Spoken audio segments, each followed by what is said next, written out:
I don't know if this relates to anything at all.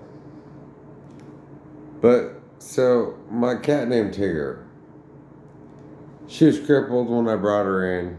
And the doctors, the Humane Society, everybody held on to the stick, and none of them executed. None of them would do anything for her. And I was like, well, I'll take her as my responsibility. Looked, I was broken just like Tigger.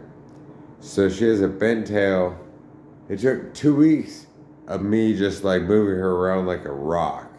Like, I had to put her food bowl, I had to set her in the litter box. She would be exactly where I put her.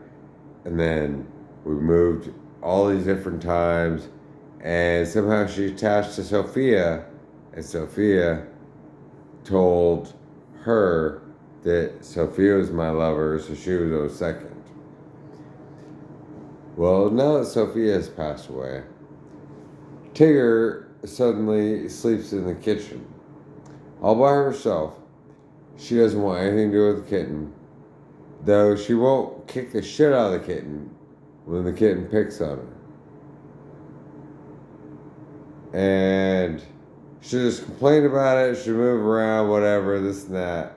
But she won't actually set the boundaries. But whenever we had another cat in here, then that cat set the boundaries with the kitten real fucking fast.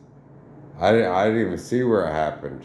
But all of a sudden, Sophie was like, yeah, I'm not going nowhere near that motherfucker. And still they love each other, but they hate each other. Sophie smothers Tigger, and Tigger doesn't even want to sleep in the bed or have anything to do with her dad whatsoever. After 7 years of care, she's sitting right here. Me feed her every day. She's just pissed at the world.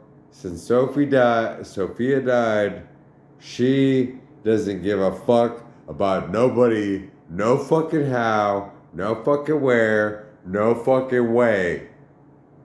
Tigger says, fuck all y'all, period, bitches. And the motherfucker that's been climbing on my head and chasing my tail, I'll bitch at that little bitch, but,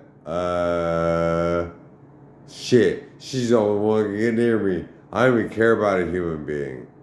My dad feeds me, my dad takes care of me, he gives me a house, he gives me a flea collar, he takes care of me, he makes sure I have everything I need. I don't give a fuck about him, because Sophia's dead. How to deal with it? That's the whole reason I got this kitten. And now the kitten is like fucking climbing the goddamn drywall with her sharp ass claws. She's not 6 months old. Whenever cat gets sick, I remove their front claws and I fix them. It's just my procedure.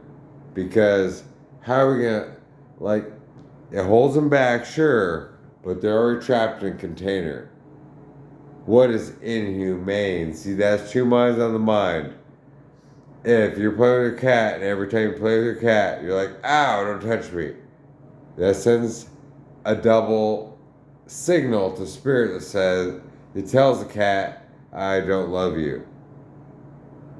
So, it's better that they get damaged up front at some point where they're all fucking crazy, climbing everything, or attack everything, and they're like, oh my god, I don't know, you took me to this place, I came back, and now I have no fingers.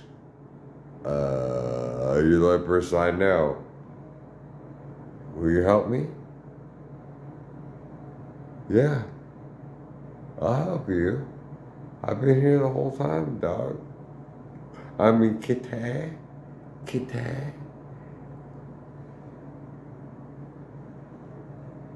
And then they chill the fuck out at 6 months old if you make sure they never have fleas ever again.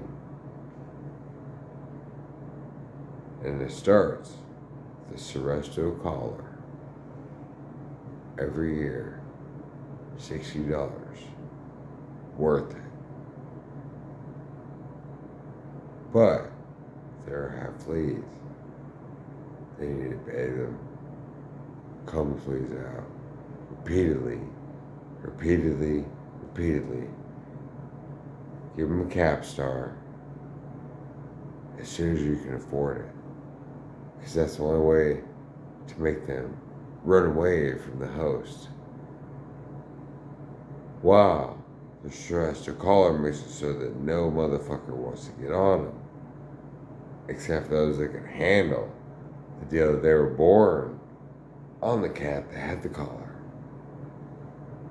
But if you get a Capstar, all those motherfuckers run away.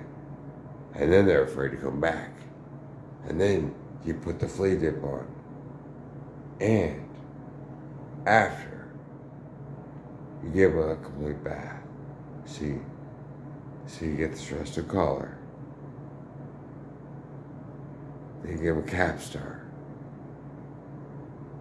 You wait 24 to 48 hours. You take the collar off. You give them a complete fucking bath. No matter what it costs, it's worth it. That's the most important bath in a cat's life. If it ever happens, it happens once or every time it needs to happen. If you truly love a cat. Like Tigger, that bitch, has got her back to me, listening to this shit right now, and knowing that she can't even complain right now. She has everything she wants.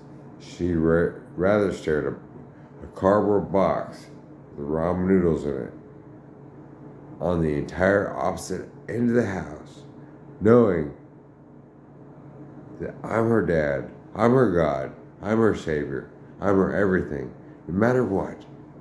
No matter what. And if she wasn't going to put up with Sophie, fucking, I'll lock Sophie out of the house. She can go die. I don't really mean that. But what I'm saying, the point of that is, the metaphor is that she was here first. Somebody else is going to have to take the other cat. Whether that cat has to find its way in nature, because cats, well, animals live in nature. And if they're double balanced with everyone's nature, then she'll walk to somebody else's house. That person, God would have it set up so somebody would take in Sophie, 751, and Tigger and I would be alone. It's complicated like that and simple like that. That's God's love.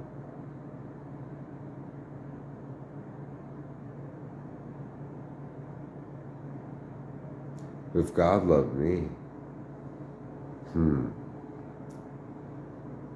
if I didn't have anything to smoke, cigarettes or pot, if I didn't have anything to drink tonight, no alcohol and no water, if I didn't have anything to eat tonight, nothing cooked and made, or nothing just given to me like canned, whatever that I eat cold. If I had both, and all and none of all of those, what would I do tonight? And you know, over the last few years, I always come running back to you. Who are you? If it wasn't this collective of so many strong women.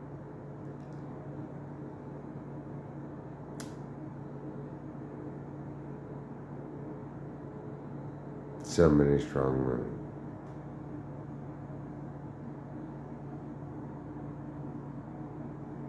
Looking at the weakest dude they could find, waiting for him to be a billionaire so they could be like, hey, remember me?